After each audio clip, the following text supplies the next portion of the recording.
is week 2 of ED 645, and this week we were looking at UDL, so Universal Design for Learning, and also interdisciplinary instruction.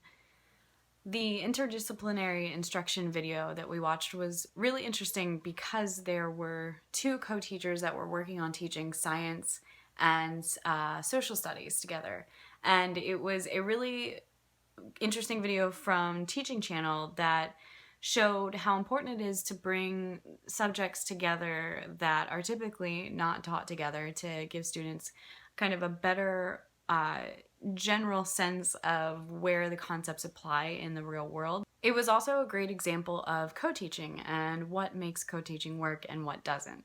The really great thing about the teachers in that video was that they were very communicative.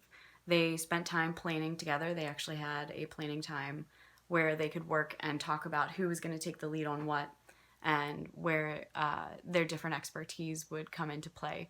So I thought that was a really great example of how to use co-teaching and to make it work really well. In my field experience, the experience that I'm having is very similar to co-teaching. My mentor teacher has started out being the primary teacher and planning all of the lessons, and I kind of just circled around the classroom and answered questions where necessary.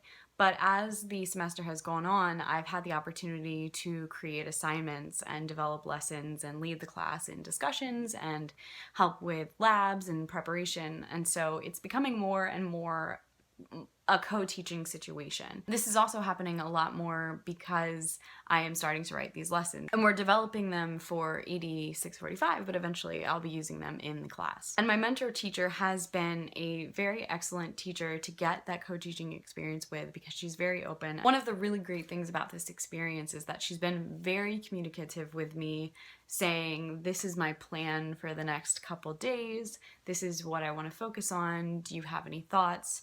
Just in this week, we've been sending ideas back and forth for different drills that we wanted to do at the beginning of class. So I do feel like I've had a good experience in both learning in ED 645 and in my field experience with co-teaching, kind of figuring out how that's going to work. The other thing that we are looking at this week is Universal Design for Learning, and we already looked at that a little bit in 640. UDL makes sure that you have a lot of different ways that students can learn. You aren't just presenting everything through text, or you aren't just always lecturing to students. You're using multiple methods to help students get information, especially students that might not be successful in a traditional classroom setting. One of the frustrations for me in this aspect in my field experience is that Baltimore County, which is the county that I am working in, has a fairly regimented curriculum and already has these lesson plans and activities and things planned out for their teachers,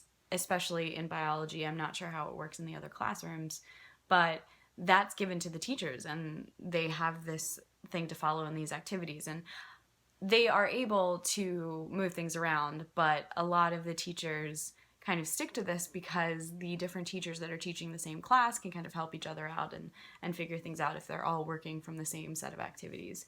And so the challenge for me has been seeing how to apply UDL to these lessons that have already been developed and making sure that I'm making it accessible for all of my students. And I've also noticed, despite the fact that the class that I'm working with now is considered gifted and talented, there's still obviously varying levels of ability for students to grasp the information as well, depending on the different styles of instruction. So I've had students that are having a lot of trouble picking up the vocabulary. And so that's been one of my main struggles for this class, is figuring out what would be the best way to present this vocabulary to these students in a way that they retain it, and it's not just every time they see this word, it's so hard for them to remember what it is. So I think that UDL is incredibly important and something that I want to make sure that I'm continuing to think about more and more and just looking at all of the different sections of it. But it is also a struggle to figure out how to fit it in lesson plans that have already been established and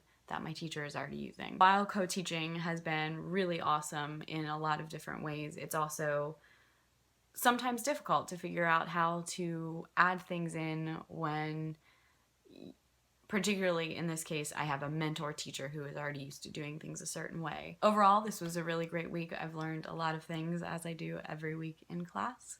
And I'm looking forward to next week and doing a lab with the students, and I have another observation coming up. That was my week 2 reflection. Thanks. I'll see you later.